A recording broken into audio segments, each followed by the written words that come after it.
Everyone ready? Good to go? All right, we want to thank all of you for being here. We appreciate having you here on location with us. My name is Glenn Mills, Glenn-Mills.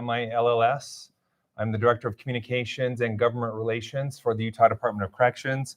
To my side is Brian Redd, Brian Redd. He is the Executive Director of the Utah Department of Corrections. Real quick, just want to go over a few logistical items for you. We will be having these hourly updates every bottom of the hour from now until 10:30. That will be the last one before media witnesses start to come together and go back into the area. That'll be probably a little bit closer to 11:30, but that's why we will not have an 11:30 update, because we will be getting ready to head back. Media witnesses will be given the opportunity after the execution is carried out to go in to the room, to observe it, and to record it. We have two pool photographers, one video and one pool, who will be taking video and pictures of that, and they will be sharing that with everyone else. Once we come back, actually before that, we will be giving all of you an update once the sentence has been carried out prior to the final press conference. So we will give you a notification, a 2-minute warning, and then just a simple statement will be made that the sentence has been carried out, so that you will know that it is complete. However, the details of that will not be delivered until all of us come back from witnessing to the final press conference. I anticipate the final press conference likely to be around 2 a.m. Once we start the final press conference, we will give some statistics on the time of death, last words, and anything else that may come up. Then we will give you an opportunity to hear from the media witnesses. There are 7 of them. For the media witnesses, we will give each one of you an opportunity to make a statement and then turn it over to questions from other members of the media. Following that, members of the UDC team will have final comments and take questions as well. I do want to remind anyone who is in here tonight that we're not going to be able to allow you to leave the property and come back on. So if you do need to leave and are planning to, make sure that you are not planning to come back in. So for this first update, I will begin by telling you some of the events of the day that have taken place. Brian will have a few statements on department communication philosophy and also on the free speech zone. And then we will also be open to any questions that you have.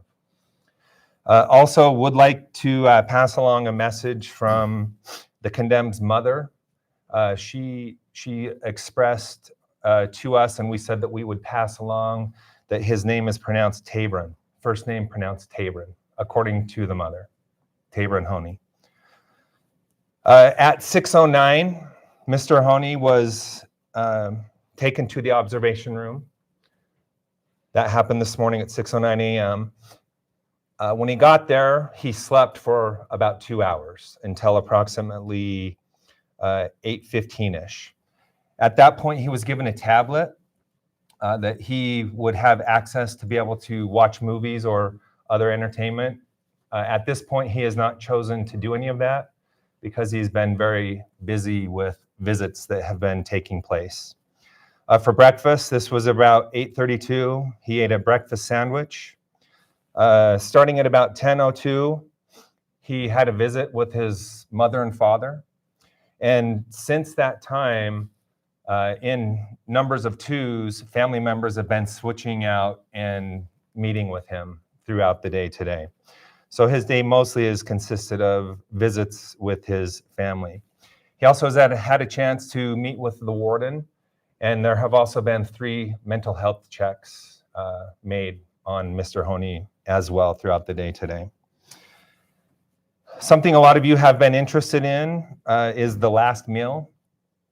There are a couple things I want to explain here. It was delivered at about 4:30 and he has eaten it.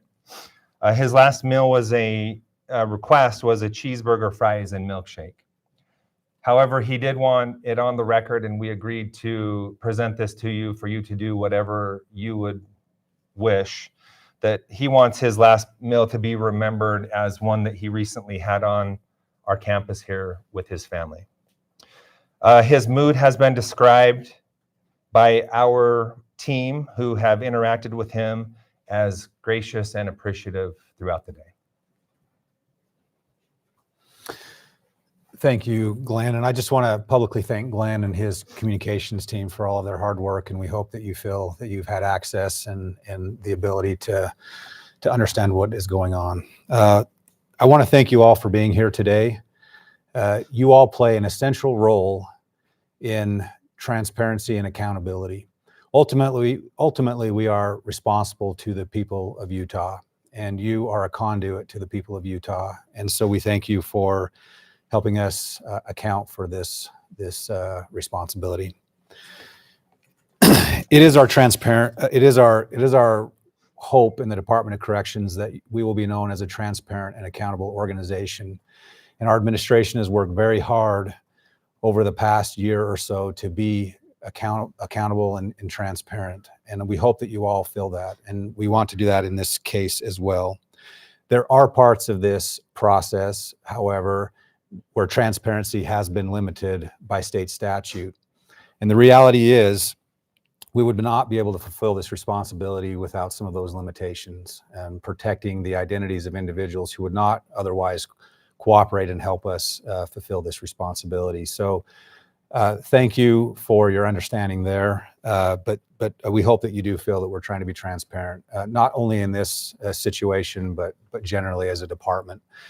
We've given access to you all to come into the prison. We've tried to provide documents, and so thank you for your interest in our organization and what we do. Additionally, we're aware that there's been some concerns raised around the free speech zone recently, and the reality is also we've spent months trying to find the best location where people can express their views. And just so you're aware, most of the land surrounding the prison is private property. Additionally, there's limited ingress and egress to the prison. There's limited roads in and out. And so in looking for the best location, we've contacted private property owners. We've looked for any public land that might be close. And so the location that we came up with, we feel is the best possible location for UDC and for those who want to express their views.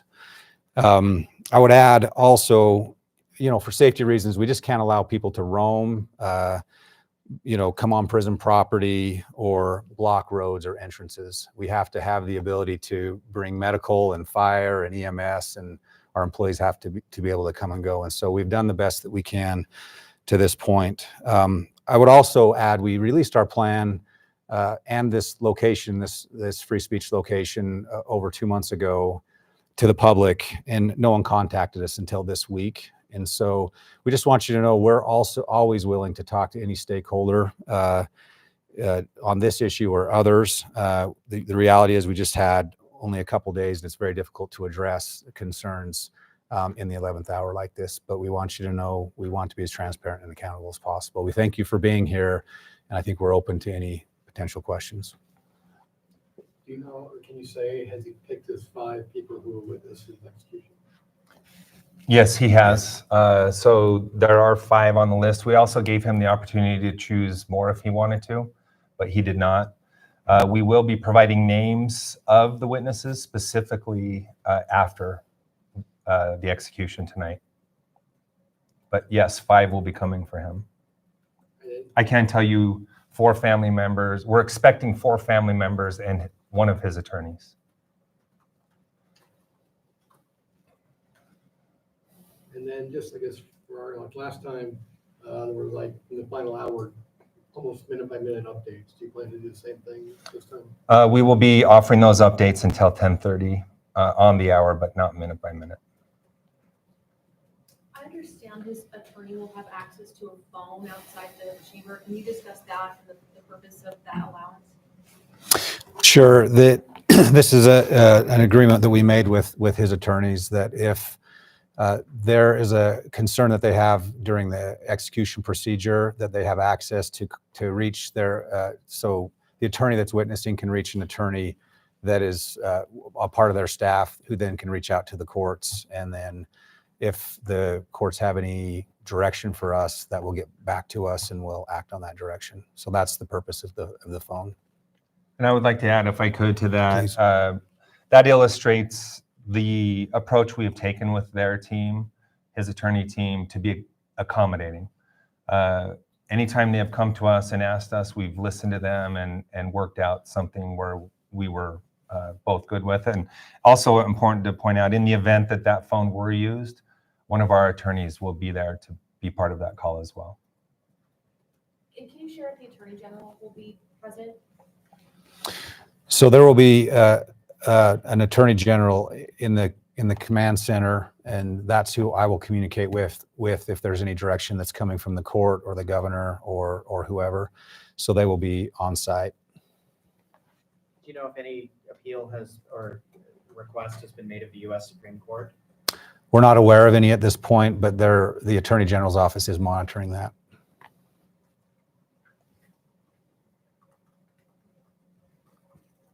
Anything else? Okay, we'll be back in an hour. Thank you. Thanks.